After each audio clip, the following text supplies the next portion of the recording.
Classificação indicativa. Livre para todos os públicos.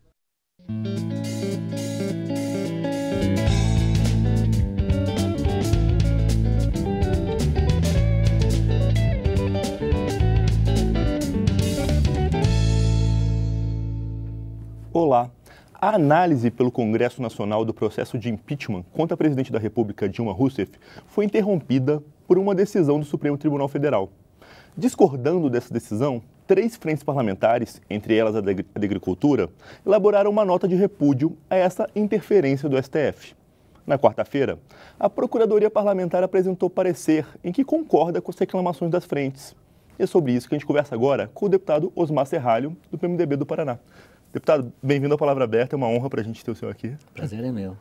Deputado Osmar, o que diz exatamente essa nota que foi liberada pela Procuradoria Parlamentar? Veja só, Juliano, no final do ano passado, logo muito próximo do recesso, houve o julgamento do impeachment, o procedimento do impeachment no Supremo. E nós passamos esse tempo todo, ninguém percebeu exatamente como tinha se desenvolvido esse voto. Quando nós chegamos no primeiro dia de reunião da Frente Parlamentar Agropecuária, foi exibido um vídeo em que nós percebemos, foi mostrado, em que o ministro Barroso, ao ler o regimento interno da Câmara dos Deputados, ele omitiu exatamente a palavra que resolveu o problema e que nos defende enquanto instituição. Aí o que aconteceu? Houve evidentemente todo mundo ficou perplexo, inconformado, porque é uma obrigação nossa, como parlamentar, juramos isso, a defesa da Constituição, e na Constituição está a separação de poderes. E há, nesse caso, uma evidente ingerência do Supremo Tribunal Federal numa disposição nossa que foi omitida na apresentação do voto. Agora, o fundamental disso é que a argumentação, se vocês observarem, primeiro houve o voto do ministro Fachin no dia anterior. No dia seguinte, quem veio com o contraponto completo foi o ministro Barroso, que aprofundou. E para convencer os membros da Corte, ele se valeu desse dispositivo onde ele mostrou, e ele mostrou esse dispositivo depois que ele negou que houvesse, ele disse assim, olha, não há na Constituição, não há no regimento, não há nada que diga isso. Aí o ministro Theory chamou a atenção, não, mas tem sim. No regimento interno tem um dispositivo. Aí o ministro Theory começa a ler o artigo 188, inciso 3º do regimento interno, onde fala exatamente aquilo que resolve o problema, que trata das eleições. Sim. Quando o ministro Theory ele vai lendo o texto, chega no final da página, não completava o texto, ele tinha que ver a sequência.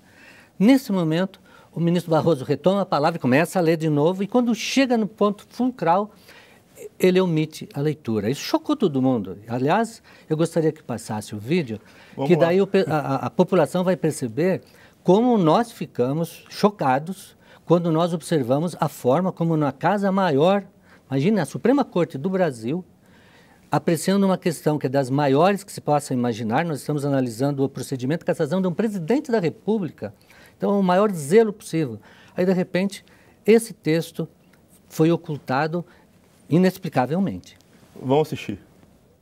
Alguém poderia imaginar que o regimento interno da Câmara pudesse prever alguma hipótese de votação secreta legítima. Mas eu vou ao regimento interno da Câmara dos Deputados e quando vejo os dispositivos que tratam da formação de comissões, permanentes ou temporárias, nenhum deles menciona a possibilidade de votação secreta. A excelência me permite, salvo engano meu, há um dispositivo, sim, do regimento interno, artigo 188, inciso 3, que diz que a votação por escrutínio secreto far-se-á. Inciso 3, para a eleição do presidente e demais membros da mesa diretora, do presidente e vice-presidente, de comissões permanentes e temporárias, dos membros da Câmara que irão compor a comissão representativa. Sim, mas olha aqui. E dos cidadãos que irão integrar o Conselho. A votação por escrutínio secreto far-se-á pelo sistema eletrônico, nos termos do artigo precedente, apurando-se apenas os nomes dos votantes e o resultado final nos seguintes casos. 3. Para a eleição do presidente e demais membros da mesa diretora. do presidente e vice-presidente de comissões permanentes e temporárias, dos membros da Câmara que irão compor a Comissão Representativa do Congresso Nacional e dos 2 cidadãos que irão integrar o Conselho da República. Eu não vislumbro esta exceção como sendo uma exceção de voto secreto.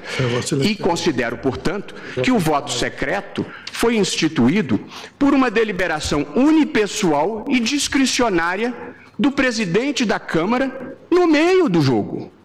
Você observa, Juliano, que ele não leu a palavra final. Eu imagino que as pessoas tenham observado, mas em seguida nós vamos mostrar mais claramente.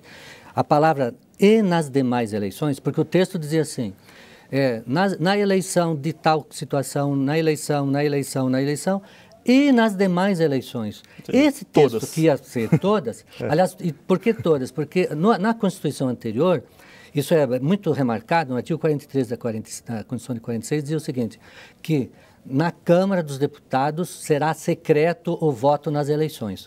Quando veio a Constituição de 88, ela transferiu isso tudo para o regimento interno. Por isso que você vai na Constituição e você não acha. Mas isso está disciplinado no regimento interno, que diz que nas eleições na Câmara o voto será secreto. Eu gostaria que mostrassem o texto do regimento interno para que a população percebesse. Vamos dar uma olhadinha. Observem que no final do texto está escrito lá, nas demais eleições, aquela onde não está sinalizado. A última palavra é nas demais eleições. Esse texto, esse trecho, não foi lido. Eu queria solicitar à técnica que agora passasse esse finalzinho onde ele está lendo, para vocês observarem que ele não leu nas demais eleições. Que irão compor a Comissão Representativa do Congresso Nacional e dos 2 cidadãos que irão integrar o Conselho da República. Eu não vislumbro esta exceção como sendo uma exceção de voto secreto. Ele pura e simplesmente ignora. E tem um detalhe ainda mais importante que choca a gente. Um advogado que estava lá presente foi lá e chamou a atenção.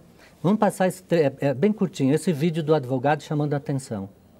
Vossa Excelência tiver uma questão de fato, exclusivamente de fato, ou de ordem, Vossa Excelência está com a palavra. Senhor presidente, a intenção não é polemizar com essa corte. Sim, nem poderia, evidentemente. Evidentemente. Só existe a parte final do inciso 3º do artigo 188 do regimento interno, menciona e nas demais eleições. Apenas só esse esclarecimento de fato. Agradeço a Vossa Excelência. Está previsto no artigo 188, inciso 3º do regimento interno da Câmara. Obrigado. Pois não. Você observa que depois de tudo isso que aconteceu, vai um advogado, chama a atenção e simplesmente é como se não tivesse ninguém ido à tribuna. Ele simplesmente continuou e, por fim, prosseguiu o voto. Quer dizer, é chocante você perceber que nós estamos tratando de poderes da República, de um regimento interno, que é a Carta Maior nossa.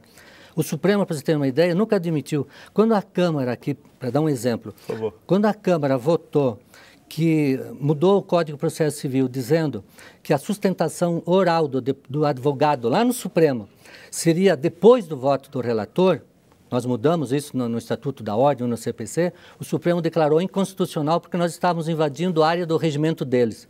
Nós não podemos imaginar que eles possam invadir o nosso regimento. É um problema. Então, por que nós estamos chamando? Por que o deputado Osmar está nisso? Lá na nossa frente parlamentar, um grupo de juristas estudou, fez essa demonstração e querem que nós tomemos providências. Chegaram ao limite de dizer que nós deveríamos pedir, e isso está na nota, o impeachment. Porque é tão chocante que você imagine se uma causa sua fosse julgada dessa maneira, em que você diz, eu estou baseado na lei tal, a pessoa vai, mas e não menciona a lei como se ela não existisse. Claro, ignora. É muito forte o que aconteceu.